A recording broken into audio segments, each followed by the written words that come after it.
Hello there friends and welcome to J Painting. I am JJ, and what do we do on this channel? Well, we take a topic from the hobby, whether it's the lore, something hobby related, maybe a retrospective of the hobby itself, occasionally a review. We take a model, we paint it up, and then of course we have a little chat about it. It's all very casual, and for those of you who've been following this channel for a little while now, I am now going to start putting my Challenge 99 updates at the ends of my video, because I realised it takes too long to get a Challenge 99 video out sometimes, so I thought I'd give you guys a more of a rolling update, so that as each video comes out, there may or may not be a update at the end of it, but at this one there definitely is going to be an update. So, for this one, the Shelf of Shame. The Shelf of Shame, something which we are all very familiar with in our time as the hobby, but we're going to talk about why it exists and what it tells us, maybe a little bit about us and about the hobby maybe. And for today we are going to be painting this model right here, which hopefully I will finish and with any luck will not end up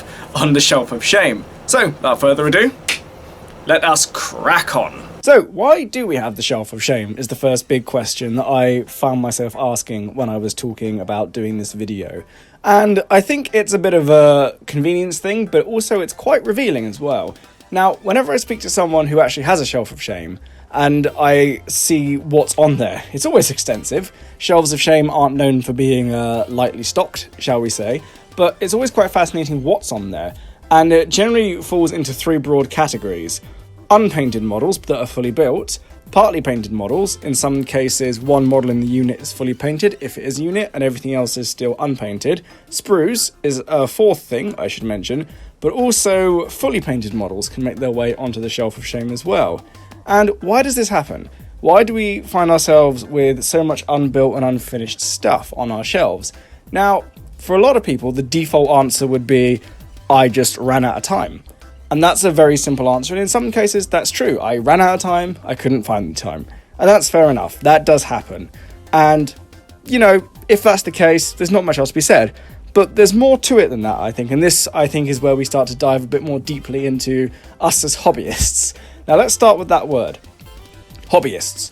Now obviously when it comes down to the actual hobby itself, a big part of it involves building these models, painting those models, and obviously playing the game. But in the middle, there is that word there, painting those models, painting. And painting itself is an art form. And painting models, even if you only paint one, still makes you an artist. Now, when we think about the ratio of models we build to the models we paint, it's very easy to see what happens there between the crossover, or quite difficult depending on how you want to phrase it. The way I've seen it recently is building the models is quite relaxing, quite fun, quite straightforward. There's not a huge amount of challenge in just building the models off the sprue.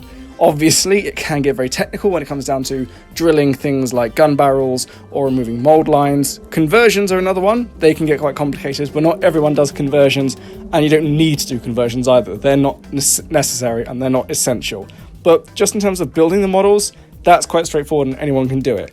But painting them is a challenge. And like I said, painting is an art form, and when you paint you are an artist, even if you don't see yourself as one. And I think one of the things about that is that because we have this word hobbyist rather than using the word artist, it kind of disguises what it is a little bit when you get to it. Now, what I've found, and this is a bit of a universal truth when you speak to anyone who does identify as an artist, is that making art is genuinely quite terrifying. And that's everyone from photographers to painters to musicians to actors. Doesn't matter your art form. Making art is scary, it's exposing, it's showing yourself in many respects. Now, Games Workshop and other companies have done quite a good job in making the actual painting side of things as straightforward as instructional as possible, from painting guides to the app to even labeling what order the paints need to go on. They've made it as simple as possible to actually paint these things. But in many ways that then belies one other little thing, and that is actually doing it.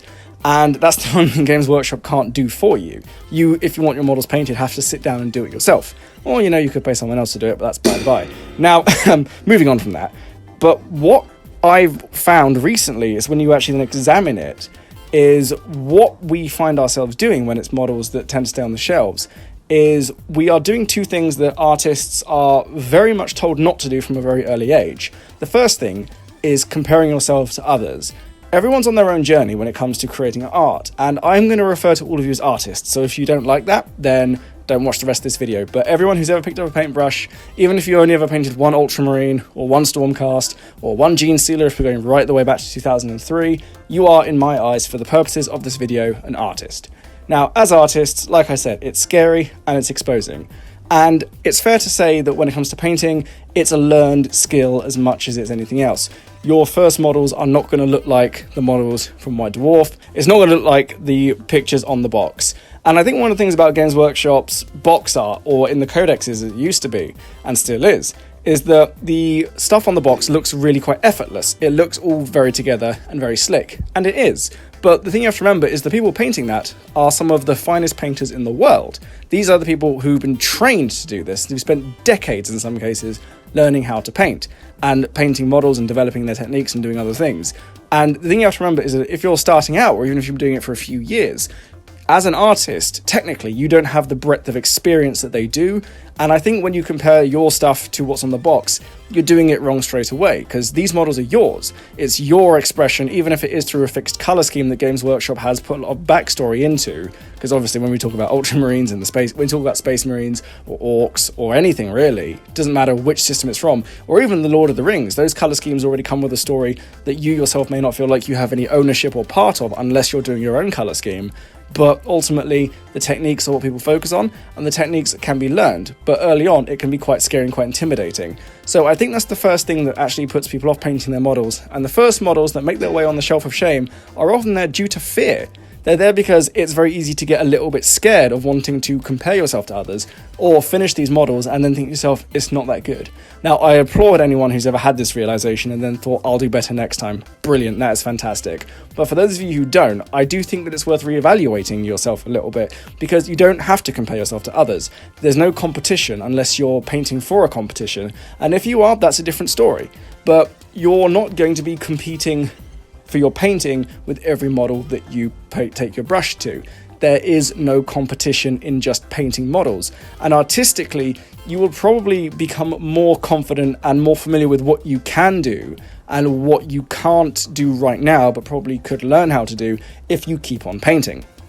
Now, the other thing I should probably say here is a bit of a personal anecdote, is that there's stuff I still get wrong. There are things here and there that I don't get right, and I do what I can to fix them and change them from model to model, from project to project, but ultimately, I've actually found this problem as well when it comes to shelf of shame stuff. Now, if we think back to my Age of Sigmarch videos, and in fact the model I'm painting for this video, this Chaos Knight here, is a bit of an interesting story. So this Chaos Knight I got back in 2019, and I got it secondhand. It was already built and sprayed silver, and I'm just continuing it for the purposes of this video. But I left it for a few years, and the knights from Age of Sigmarch, 5 of those knights I got back when they were released in 2008. So I've had those knights now for coming up to 13 years, give or take. And I didn't paint them. I painted my regular Chaos Warriors, I painted my Lord, which I might put on my Instagram or something later on. I painted a lot of other stuff between now and then, but I didn't paint the knights, and I could never figure out why I didn't paint the knights or why I didn't do certain things.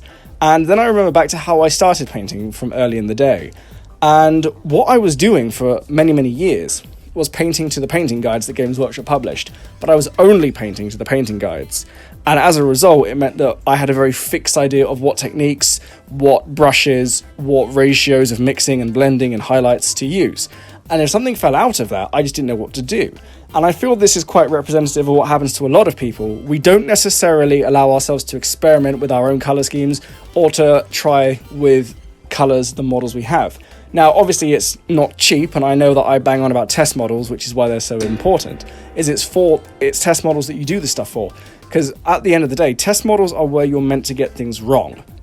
It's where you're allowed to paint the worst model ever to see if the colour scheme is going to work, or if the technique is going to work, or if you're going to be happy with the result, or if you're going to even want to paint this colour scheme again. That's another important thing as well. But ultimately, it's there to see what you can do. And I'll be honest with you now, having spent a bit of time thinking about this, I had no idea how to paint those Chaos Knights for the better part of the last 13 years. Even up until the beginning of this year, I think I would have only just then known how to paint them in a way that would have satisfied me.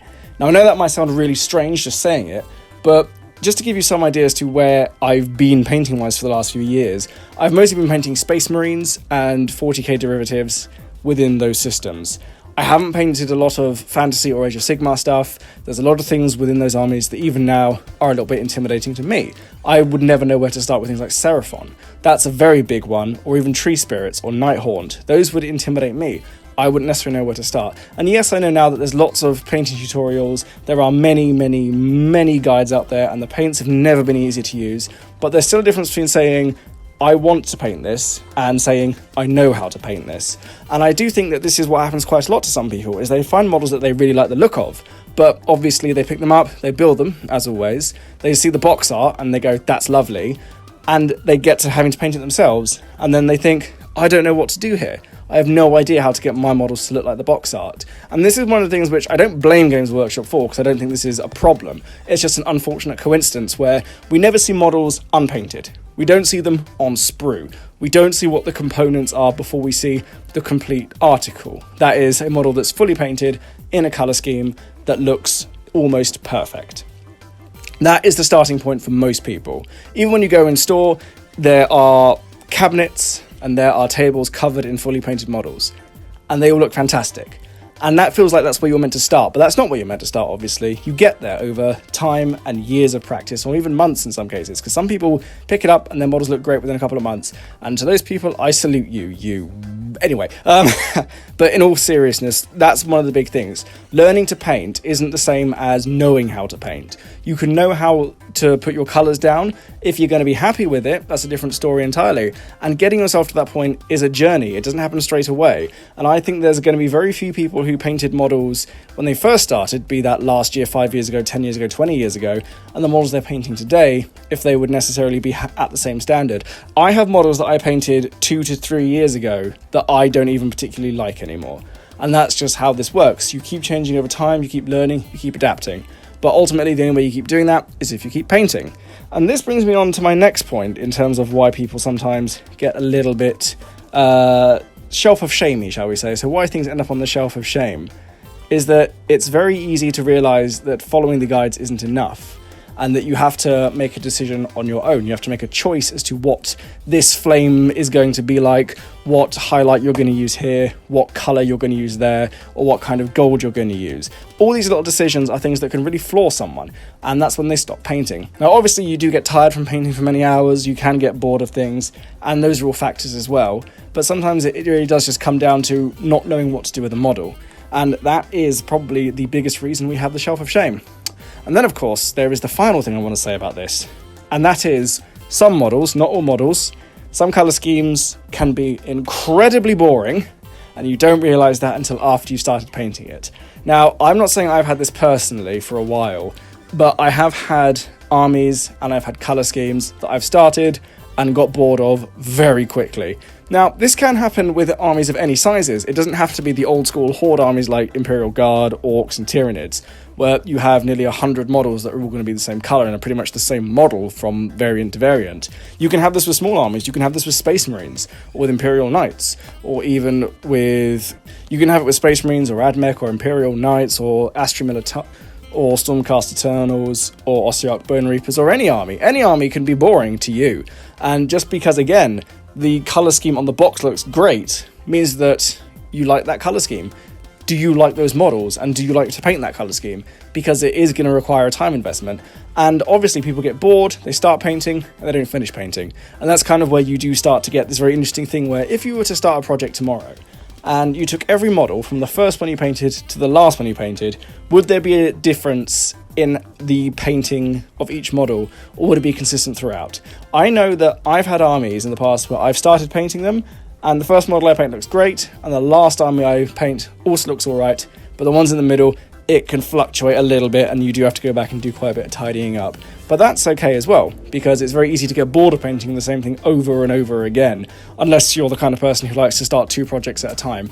And if you are, then I salute you, you absolutely crazy person. But each to their own, as they say. But if we then take that into perspective, it's then very easy to see why we have a shelf of shame. It's very easy to get intimidated and scared off painting those models. Building them is something which no one really passes comment on unless you absolutely drown them in glue. But painting them is a different story. Painting is hard, it's scary, it's intimidating. It's very easy to get very self-conscious of what you're doing, and it's also very easy to then get bored and to lose confidence. And what I say to all of this is, unlike in most of my videos where I leave it up to you, there is a solution, I think, to all of this, and that is have faith in your skills and take pride in what you produce. Now, if you do run out of time, that's fair enough. That's a different story. But if you aren't sure, try. If you're uncertain as to what your colours are going to look like, just put them down. Don't feel intimidated because of the effortlessness of the picture on the front of the box. Don't compare yourself to others. These are, after all, your models. These are the models that will belong to you and only you. And like I said, creating art can be intimidating and it is scary, but that's part of the joy of it in many ways, is being able to put yourself out there and let it just sit there, and knowing that people will at least be encouraging. Even if you don't get it right the first time round, people will be happier that you achieved something rather than seeing the stack of unpainted grey plastic on your shelf. And ultimately, you shouldn't be ashamed of the shelf of shame. I see it more personally as a shelf of possibility, a shelf of potential. Think about the things you could do if you gave yourself the time to paint all those models on the shelf. You would have nothing to be ashamed of. I like to think, in fact, you'd be quite proud of what you achieved. But anyway, I leave it down to you as always. What do you think of the shelf of shame? Do you think that it is just a question of time? Do you think there is a bit more to it as to why we never get things painted? Do you think there's also more to be said than what I've said so far today about why we have ourselves the shelf of shame? Let me know your thoughts. I look forward to all of you, and keep painting. So there we have it, my take on the shelf of shame, why it exists and what it says about all of us. And let me know your thoughts below if you agree with me, if you disagree with me, if you think the shelf of shame has other reasons. Do you think it is just people being lazy or running out of time? It could be everything I've said, it could be something completely different. Let me know your thoughts below. But before we conclude today, Challenge 99 update. So here we are, Devastator Squad. In progress. Yeah, so as you can see, I've blocked out the base colours, and that's about it as far as they're concerned. You may recognise some of those models in there from the test models video. They are the ones from that Devastator squad. They're coming along quite nicely with that squad as well. I've not done much work on either of them just because they were the test models, so there's not a lot really to do. But in any case, that's how they are, and now the model I have been painting today should be coming up over my face. And thank you all very much for watching. New videos on Wednesdays and Fridays for the foreseeable future. Thank you all very much for watching. Goodbye, and have a lovely day.